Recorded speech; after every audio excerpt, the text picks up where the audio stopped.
Hello everyone, welcome to Aryabhat Ashram.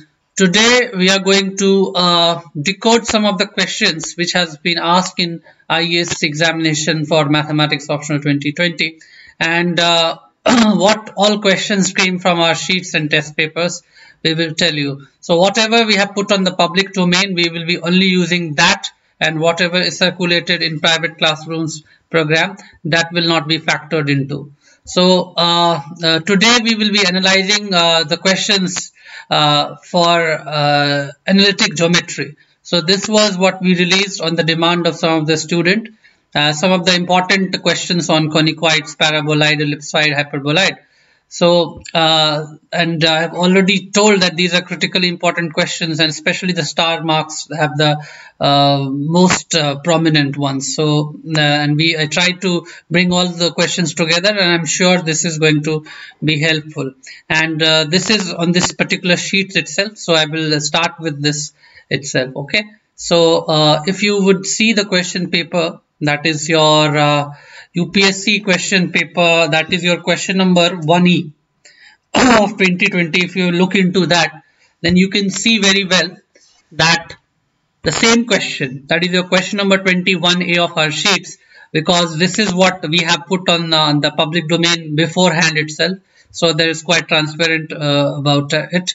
So the question is, find the equation of the tangent plane to the ellipsoid 2x squared plus 6y squared plus 3z squared is equal to 27, and which passes through the line x minus y minus z is equal to 0 is equal to x minus y plus 2z minus 9. And this question has been repeated in IFS and IS examination. So we know for certainty that some of the questions which will appear in Forest Service examination are bound to come in later year or sooner or the later part. Even such questions, such nature of questions have been, it takes a lot of effort on our part to really prepare these kind of sheets, and whatever is in the public domain, today we are going to talk on that only.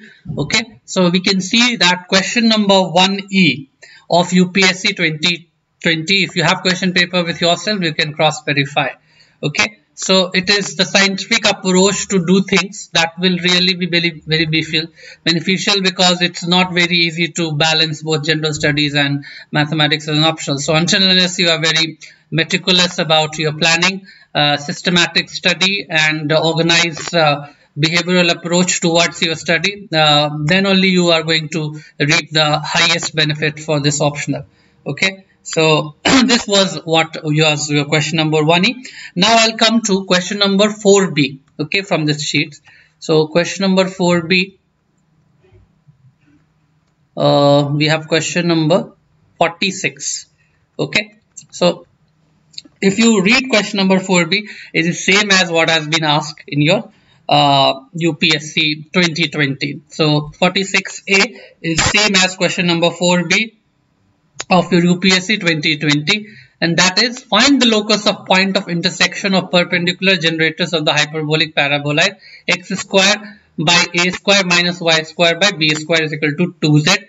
Okay, and that was also asked in IFS examination 2018. So it is always important that you solve both the papers as regards the topic which you feel very easy, also at the same time topic which you are really are grappling with. So that's what is the whole idea, and we are very satisfied that all the questions conicoid was from the sheets, and they are bound to be from the sheets. Now moving forward, question number 2C, what has been asked in UPSC examination. I'll read it out. Question number 2C, it says that find the equation of the cylinder whose generators are parallel to the line x by 1 is equal to y minus y by minus 2 is equal to z by 3, and whose guiding curve is x square plus y square is equal to 4 and z is equal to 2. This was asked for 15 marker. Okay, so since we have not released the sheets on all of these, so we will not factor into, but we have given in our test, as you can see, this is your question number 1E. and the question that UPSC asked on the cylinder, but we have asked on the cone, and its vertex is given, and the base circle is x squared plus y squared is equal to 2 and z is equal to 2. So we do a great in-depth analysis of the previous year questions and how UPSC asked, and we do not give any unwanted questions just to waste student time. So you can see over here that was the same question, but this was asked in test series. If you would have seen our test or assignments, because that is not in the public domain, so given that it is very much privatized with us itself, so we will only highlight what has been. Again, this question is a similar looking question and you can do it. Now if I move to question number 3C, okay, so 3C is nothing but a repeated question as far as I can remember in UPSC that has been asked in IS 2008, and this question is oftentimes given in lot of tests and we also gave it. But the point I'm trying to make is that since we have not released the sheets on cone and cylinders, so we are not making it that this is a part of it, but any serious candidate would know the importance of that question, which is very often repeated question, and that can be done with this analytic geometry. So I'm sure that whatever sheet that we have given, and even if you are a very serious student, if you follow it with due diligence, then you will be in a position to answer all of those questions. And it's not that we are going some magic or something of that sort. That's we are following a scientific approach. So even if you will follow, you will reap great results and you will come up with fine colors in this examination. We will try to come up with all of the sections, okay, so that you will have a fair idea as to what has to be done. Until unless you do not know the syllabus in and out, what are its intricacies, what are its various layers, and the question that has been asked and what they especially ask, you will always find a pattern to the kind of questions that are asked. And it's not that you mechanically solve some of the questions and you have a bundle of questions that you keep doing again and again that will be fruitful, because we have seen some of the questions you may be bowled over by the UPSC. So until and unless you are always on the tenterhook, you always look for methods that you know very well and try to apply them, rather than a tendency to mug up some of the solutions and tendency to do things time and again, but that will not help here. But practice is the most important factor that has to be done in mind. We have seen that people who have taken tests as well, they are not able to perform in the final test because they took it for granted. They did not revise well, they did not took up the test series. They thought that they're looking into the solution, the test series will we suffice, but that is not the case. Until you are going to put and jot down on the paper and with the time-bound manner, that is not going to fructify. So with this, we will be coming with other sections also. Like if you would check our fluid dynamics sheets, all of the questions are from there. Even we did the question on Hamilton equation, and we have also released some of the short notes, and some of them have told that have really worked well from this examination point of view. So we will be coming up with the kind of question that have been asked and how do we cater to them.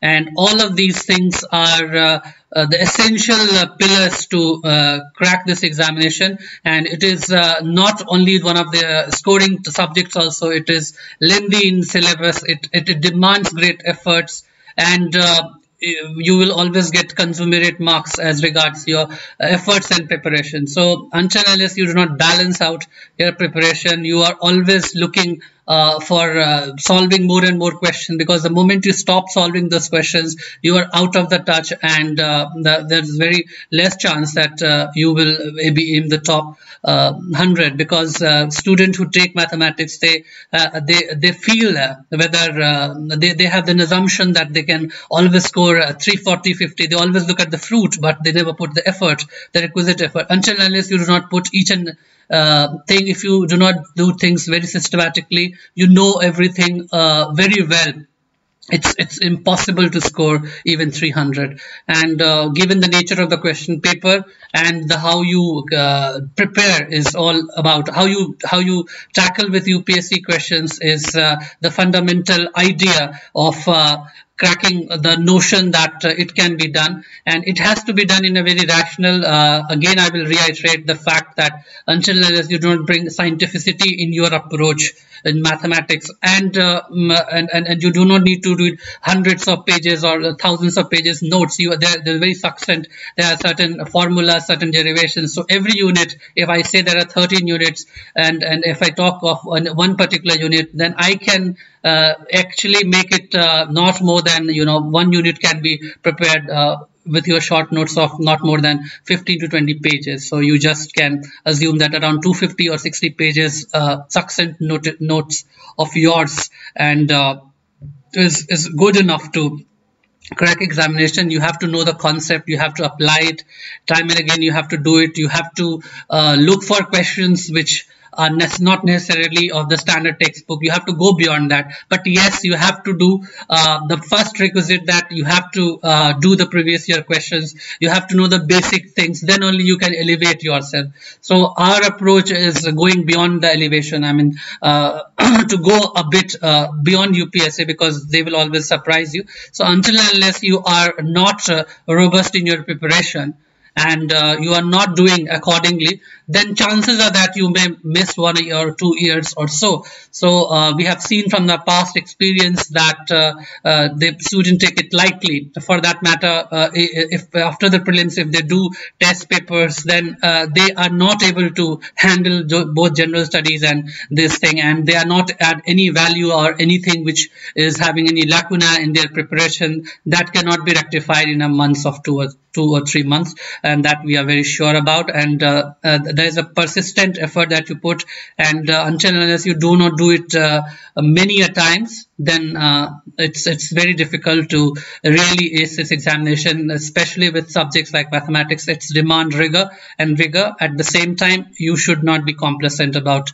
your genius or intelligence or hard work. You need to constantly, you will be always be checked, and you will be always need to work even more better than, because other competitors are working even immensely hard working, as at the same time they are working smartly as well.